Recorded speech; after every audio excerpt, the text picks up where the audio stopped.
روزانہ کوئی نہ کوئی گھٹنا ہوتی تھی، کہیں کسی صحابی کو پکڑا، سارے لوگوں نے مل کے مارا، کیونکہ غریب تھے صحابہ۔ 13 سال تک یہ مصیبتیں برداشت کیا میرے آقا صلی اللہ علیہ وسلم نے مکہ مکرمہ میں، لیکن مجھے آپ بتا نہیں سکتے ان 13 سالوں میں کبھی بھی رسول کریم صلی اللہ علیہ وسلم نے اپنے ان اصحاب کو لے کر کے جنگ کا اعلان کیا ہو، 13 سال تک نہیں کیا۔ تو یہ مکی دور جو تھا وہ برداشت کرنے کا دور تھا۔ سوشل بائیکاٹ کیا اور آپ کے اصحاب کو آپ کے سامنے مارا، قید کیا، شہید بھی کیا۔ اب یہ تمام ظلم و ستم ہوئے، اللہ کا حکم ہوا، میرے آقا صلی اللہ علیہ وسلم نے کیا فرمایا؟ مکہ سے ہجرت فرما کر مدینہ تشریف لے آئے۔ مدینہ طیبہ چونکہ مکہ کی طرح نہیں تھا، وہاں کے لوگ نرم دل کے تھے، نرم طبیعت کے تھے، انہوں نے رسول کریم صلی اللہ علیہ وسلم کا استقبال کیا۔ اب وہ جل بھن گئے کہ ہمارے آنکھوں کے سامنے سے یہ صحیح سلامت نکل گئے، ہم ان کو مار نہیں سکے، اور مدینے میں جا کر کے یہ بس گئے ہیں اور کھلم کھلا ساری چیزیں کر رہے ہیں۔ تو یہاں پر مکہ والوں کی یہ جو جلن تھی، جو حسد تھی، ان کو کچھ نہ کچھ کرائم کرنے پر ابھار رہی تھی۔ بھی مکہ کے ڈاکو تھوڑے تھوڑے سے تعداد میں آتے، مدینے کے آس پاس جہاں کہیں صحابہ ان کو ملتے ان کو مار دیتے تھے۔ مجھے بتاؤ کیا یہ امن و امان میں خلل ڈالنے والے کو آپ برداشت کریں گے؟ پھر ہوا یہ کہ حضرت سعد بن معاذ رضی اللہ تعالیٰ عنہ جو انصار صحابہ کے سردار تھے، یہ مدینہ طیبہ سے مکہ عمرہ کے لیے گئے ہوئے تھے، طواف کر رہے تھے۔ ابو جہل آیا اور کہا کہ تم جو ہے محمد کو اور ان کے ساتھیوں کو پناہ دے کر کے رکھے ہو، تو تم کیا سوچتے ہو کہ ہم تم کو کھلے عام ایسی طواف کرنے دے دیں گے؟ اس نے کہا اے ابو جہل، روکنا ہے تو روک کے دکھا مجھے طواف، میں ایسی چیز سے تم لوگوں کو روکوں گا جو تمہارے لیے وبال جان بن جائے گی۔ وہ کیا ہے؟ پورے مکہ والوں کی تجارت کا جو راستہ تھا ملک شام، وہ مدینہ ہو کے ہی گزرتا تھا، مین سپاٹ پر تھے مدینے میں، اور اگر انہوں نے راستہ روک دیا تو مکہ کی ساری تجارت ختم ہو جائے۔ ابو جہل سب کو برگلانے لگا کہ اب تو وہ ہمارے راستے کو بھی روکنے کی بات کر رہے ہیں۔ ابو سفیان جو ہے ان کو قافلے کا سردار بنا کر کے ملک شام تجارت کے لیے مکہ والوں نے بھیجا اور کہا پورے مکہ والے اپنے سامان تجارت جو کچھ بھی ہے سب لگا دو، اتنا نفع کما کر کے آؤں گا ملک شام سے کہ اس نفع سے ہم جنگ لڑیں گے، بہت بھاری بھرکم جنگ۔ اور افواہ پھیل گئی مکہ میں، ابو سفیان تجارت بھی کر چکا اور سارے نفع بھی کما چکا۔ واپس آنے کے وقت خامخواہ جو ہے ایک بات پہنچی کہ محمد صلی اللہ علیہ وسلم اپنے ساتھیوں کو لے کر کے مکہ والوں کے اس قافلے پر حملہ کرنے کے لیے نکلے۔ تو ابو جہل نے سارے لوگوں کو ورغلایا کہ اگر ایسی بات ہے تو پھر ہمیں اپنا مال تجارت بچانا ضروری ہے۔ ابو سفیان کو بھی خبر ہو گئی تھی ملک شام سے جو نکلا تھا کہ محمد صلی اللہ علیہ وسلم اور ان کے ساتھی میرے قافلے کی طاق میں بیٹھے، گھات لگا کر حملہ کر سکتے ہیں۔ اس نے قاصد بھی بھیجا تھا مکہ والوں کے کہ اپنا اپنا مال تجارت بچانے کے لیے سب لوگ نکل کے آؤ۔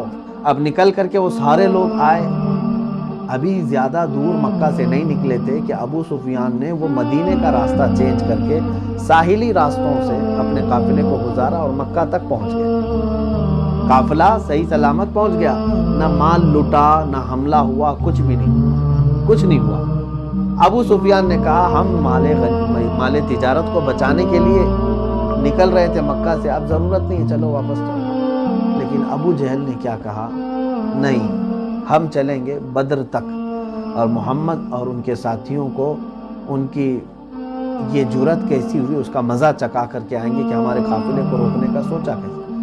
وہ لوگ نکلے تو میرے آقا صلی اللہ علیہ وسلم کو خبر ہو گئی۔ اللہ کے حبیب صلی اللہ علیہ وسلم نے اپنے صحابہ سے فرمایا کہ چلو ان کے مدینے آنے سے پہلے ان کو روکا جائے، اگر وہ یہاں تک پہنچے تو مدینے کی خرابی ہوگی۔ یہ جو قافلہ نکلا رمضان المبارک کی اس مقدس مہینے میں نکلا، 313 اس میں تھے، ان کے پاس سامان جنگ بھی نہیں تھا۔ 313 لوگوں میں کتنوں کے پاس گھوڑے تھے؟ صرف 2 گھوڑے ہیں، تقریباً 70 کے قریب اونٹ تھے جن پر سامان لدا ہوا تھا۔ اللہ کے حبیب صلی اللہ علیہ وسلم جس زمین پر اپنا خیمہ نصب کیے وہ ریتیلی زمین تھی، بالو کی زمین، پیر پھسل رہے تھے کیونکہ اس میں 650 لوگ زرہ پوش ہیں اور تقریباً 100 سے زیادہ گھوڑے ہیں۔ کس کے پاس؟ مکہ والوں کے پاس۔ تلوار باز ہیں، تیر باز ہیں، سب تیاریوں کے ساتھ آئے۔ اور ادھر دیکھو تو کچھ بھی نہیں ہے۔ تو صحابہ اکرام رضوان اللہ تعالیٰ علیہ مجمعین کا یہ پہلا اتفاق تھا اس طرح اتنی بڑی تعداد کے آمنے سامنے ہونے کا۔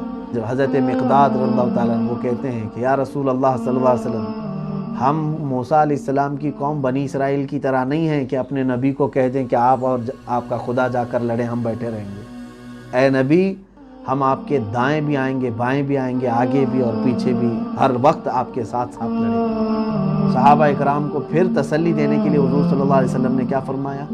یہ میدان میں ایک اشارہ کر کے فرمایا، دیکھنا یہاں ابو جہل کل مرے گا گر کے۔ عتبہ بن ربیعہ، شیبہ بن ربیعہ، یہ کفار کے بڑے بڑے لوگ ہیں۔ حضور نے ان کے نام لیا اور ایک ایک دائرہ کھینچ کے کہا یہ یہاں مرے گا۔ بس صحابہ کے لیے اتنی بات کافی تھی۔ اب اللہ کے حبیب صلی اللہ علیہ وسلم نے رات کے وقت دعا شروع فرمائی اور رو رو کر کے دعا کرنے لگے اور یوں عرض کیا، اے رب ذوالجلال، تو نے جو اپنے ایمان والے بندوں کی مدد کا وعدہ فرمایا ہے وہ مدد آج تو نازل فرما، اور اگر یہ چند مٹھی بھر جماعت جو ہماری نکلی ہے ان کی اگر تو نے آج مدد نہیں کیا، مولا قیامت تک اس روئے زمین پر کوئی تیرا سجدہ کرنے والا نہیں ہوگا۔ یہ محبت بھرے جملے ہیں، اپنے رب کے حضور عرض کر رہے ہیں۔ بارش شروع ہو گئی، بارش شروع ہو گئی رات کے وقت۔ اب مسئلہ ایسا تھا کہ حضور جس طرف کھڑے یا قیام کیے تھے ریت کی زمین ہے، بالو ہے، اور کفار و مشرکین نے اچھی مٹی والی زمین اپنے لیے منتخب کر لی تھی کہ گھوڑے نہ پھسلے اس میں۔ اب بارش آنے کے بعد ہوا یہ کہ ریت جم گئی، مضبوط ہو جاتی ہے، پانی گرتے ساتھ ہی ریت مضبوط ہو گئی اور مٹی والی زمین پورا کیچڑ ہو گئی۔ تو حضور صلی اللہ علیہ وسلم نے فرمایا یہ اللہ کی پہلی مدد ہے۔ اب رسول کریم صلی اللہ تعالیٰ علیہ وسلم نے دن کے موقع پر اپنے صحابہ اکرام میں سے 3 کو سب سے پہلے آگے بھیجا۔ اس میں حضرت امیر حمزہ رضی اللہ تعالیٰ، حضرت ابو عبیدہ بن جراح رضی اللہ تعالیٰ، تیسرے مولا کائنات شیر خدا علی مرتضیٰ رضی اللہ تعالیٰ۔ یہ تینوں میدان میں آئے۔ ان کے مقابل میں جو وہاں سے آئے تھے وہ بڑے بڑے پہلوان تھے، عتبہ بن ربیعہ، شیبہ بن ربیعہ اور ولید بن عتبہ۔ حضرت علی کرم اللہ وجہہ الکریم کے مقابل میں جو آیا وہ ایک ہی وار میں ختم ہو،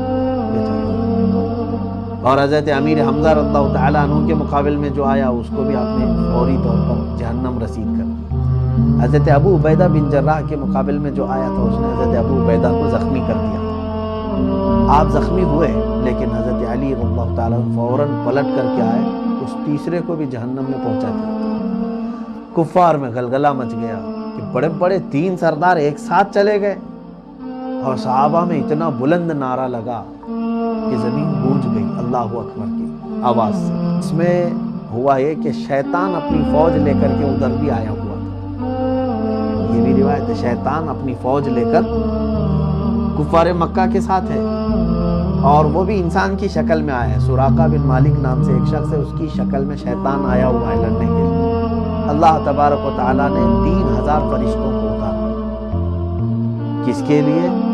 اپنے نبی صلی اللہ علیہ وسلم اور صحابہ کی اعانت کے لیے، تعاون کے لیے 3000 اتارے۔ اس کے بعد پھر 2000 آئے، 5000 فرشتے اترے، اور اس کے بعد ایسی لڑائی کہ صحابہ فرماتے ہیں ہماری تلواروں سے اس وقت سبزی بھی نہیں کٹتی تھی، کند تھی، مڑی ہوئی تلواریں تھیں، برسوں سے زنگ لگی ہوئی، سبزی کاٹنے کے برابر بھی نہیں ہوتی تھی، کیونکہ ہم جنگ کی تیاری سے آئے نہیں تھے۔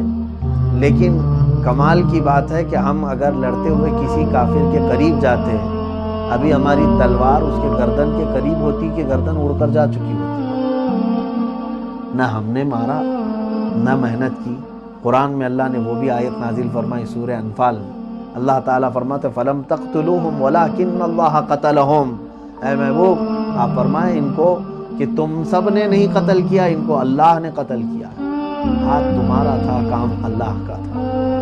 اب جو کفار مکہ لڑنے کے لیے بدر میں آئے تھے، ان میں سے جو بعد میں ایمان لائے، انہوں نے کہا بدر کے میدان میں جب ہم لڑ رہے تھے عجیب و غریب لوگوں کو ہم نے دیکھا جن کو ہم نے نہ مدینے میں کبھی دیکھا تھا نہ مکہ میں کبھی دیکھا تھا، اور ان کی ہیبت ایسی تھی کہ جب وہ سامنے آتے تو ہماری تمام چیزیں ختم ہو جاتی، طاقت و قوت۔ حضرت عکاشہ رضی اللہ تعالیٰ عنہ ایک صحابی کو فرماتے ہیں میرے پاس کچھ بھی نہیں تھا، تلوار بھی نہیں تھی، کچھ نہیں۔ اللہ کے حبیب صلی اللہ علیہ وسلم کے پاس آیا اور کہنے لگا کہ یا رسول اللہ صلی اللہ علیہ وسلم، کیا میں خالی کھڑا رہوں؟ میرے بھائی دیگر مجاہدین لڑ رہے ہیں۔ حضور اکرم صلی اللہ علیہ وسلم نے فرمایا دیکھو تم بھی کوئی لکڑی اٹھا لاؤ۔ وہ کہتے ہیں کہ مجھے قریب میں ایک پڑی ہوئی لکڑی ملی، وہ لا کر کے میں نے حضور کے پاس پیش کیا۔ اللہ کے حبیب صلی اللہ علیہ وسلم نے اس پر اپنا ہاتھ پھیرا۔ حضرت عکاشہ کہتے ہیں اسی کو میں تلوار بنا کر لڑتا رہا، کتنوں کو تو میں نے اس سے مارا تھا۔ جس کو میری لکڑی پڑتی اتنا گہرا زخم ہوتا کہ اس کی چمڑی الگ ہو جاتی تھی لکڑی سے، اور وہ لکڑی کئی سالوں تک محفوظ رہی، حضرت عکاشہ نے جو جنگ بدر میں استعمال کی تھی۔ عزیزان گرامی، یہ جنگ بدر میں جو حالات ہوئے اس کے بعد کفار مکہ کی ایسی درگت بنی کہ وہ ہیبت کی وجہ سے میدان چھوڑ کر بھاگنے پر مجبور ہو گئے۔ ابو جہل قتل ہو گیا تھا، امیہ بن حرب یہ قتل ہو چکا تھا، عتبہ شیبہ یہ قتل ہو چکے تھے، یہ سارے قتل ہو گئے تھے جنگ بدر میں۔ جو بڑے بڑے وہاں کے میٹنگ کرنے والے سردار تھے، رسول کریم صلی اللہ تعالیٰ علیہ وسلم نے شام کے وقت شکرانہ ادا کیا اللہ رب العزت کی بارگاہ میں، دیکھا 70 ان کے مارے گئے تھے۔ کتنے؟ کفار مکہ میں سے 70 کو ان صحابہ نے جہنم رسید کیا تھا۔ 313 کا مقابلہ 1000 کے ساتھ، آپ سوچ سکتے ہیں کہ 3 گنا زیادہ۔ یہی ایمانی قوت ہے، ایمانی طاقت یہی ہے کہ تم خوف نہ کرو، اللہ کے بھروسے چلو اور اللہ تعالیٰ تمہارا رعب ان کے دلوں میں ڈالے گا۔ انہوں نے 1000 کے ساتھ مقابلہ کیا اور 70 کو پہنچا دیا جہنم، اور 70 قیدی بن گئے۔ 140 اور پورا ساز و سامان ان کا سب میدان میں بکھرا ہوا، وہ مال غنیمت ہے، صحابہ کے لیے آیا، اور باقی سب جان بچا کر بھاگنے پر مجبور ہو گئے، چلے گئے۔ اللہ کے حبیب صلی اللہ تعالیٰ علیہ وسلم نے ساری لاشوں کو جمع کیا، جس کی مل سکی ان کو سب ایک گڑھے میں ڈال دیا، اور اس کے بعد حضور نے ایک خطبہ دیا ان کے سامنے، کہا کہ اے لوگو، کیا میں تمہارے پاس رسول بن کر کے نہیں آیا تھا؟ کیا میں نے جو باتیں کہی تھی وہ سچ ثابت نہیں ہوئی؟ کیا تم اب نہیں دیکھ رہے ہو کہ حق کیا تھا؟ صحابہ اکرام نے دیکھا کہ حضور کس سے بات کر رہے ہیں۔ رسول کریم صلی اللہ تعالیٰ علیہ وسلم سے صحابہ نے پوچھا آقا یہ جو بدر کے مشرکین جو مارے گئے آپ ان سے خطاب کر رہے ہیں؟ کہا ہاں۔ کہا سن رہے ہو؟ حضور پاک صلی اللہ علیہ وسلم نے فرمایا ہاں، تم سے جو زندہ ہیں ان سے زیادہ وہ سنتے ہیں، ان کو سب سنائی دے رہا ہے۔ حتیٰ کہ حضور کی دوسری ایک حدیث میں ہے، میرے آقا صلی اللہ علیہ وسلم نے فرمایا مردہ چلنے والے کے چپل کی آواز تک سنتا ہے۔ تم چپل کی آوازیں نہیں سنو گے، لیکن اس کو چپل کے چلنے کی چرچراہٹ کی آواز بھی آتی ہے۔ اب یہاں اندازہ کریں، ایک بات تو مجھے یہ کہنی ہے کہ مشرکین بدر جو بدر میں آئے ہوئے تھے قتل ہو گئے، ان کو جب رسول کریم صلی اللہ علیہ وسلم خطاب کر رہے ہیں اور یہ فرما رہے ہیں وہ سن سکتے ہیں، پھر یہاں تو لوگ اولیاء اکرام کے سننے پر اعتراض کر رہے ہیں۔ کیا اولیاء اکرام قبروں میں نہیں سنتے؟ میرے عزیزو، اگر وہ نہیں سنتے اور مومنین نہیں سنتے تو کبھی ہم کو یہ نہیں کہا جاتا تھا کہ جب بھی قبرستان جاؤ تو یوں کہو السلام علیکم یا اہل القبور۔ ہم کو یہ سکھایا گیا نا، اے قبروں والو تم پر سلامتی ہو۔ ارے جو سنی نہیں رہا ہے اس کو اے کہہ کر کے پکاریں گے ہم؟ وہ سن رہے ہیں اور جواب بھی دیتے ہیں، یہ اور بات ہے کہ وہ برزخ میں ہیں، ان کی آواز ہم تک نہیں آتی۔ بہرحال اب مسلمانوں کا اس میں کیا نقصان تھا؟ بس یہ ہے کہ 14 صحابہ اکرام شہید ہوئے تھے۔ 70 کے مقابل میں 14 کی تعداد بہت کم ہے۔ 14 صحابہ اکرام رضوان اللہ علیہم اجمعین جام شہادت نوش فرمائے، جس میں سے 13 تو وہیں پر انتقال فرما گئے تھے میدان میں۔ 14ویں حضرت ابو عبیدہ بن حارث رضی اللہ تعالیٰ عنہ راستے میں جن کا انتقال ہوا۔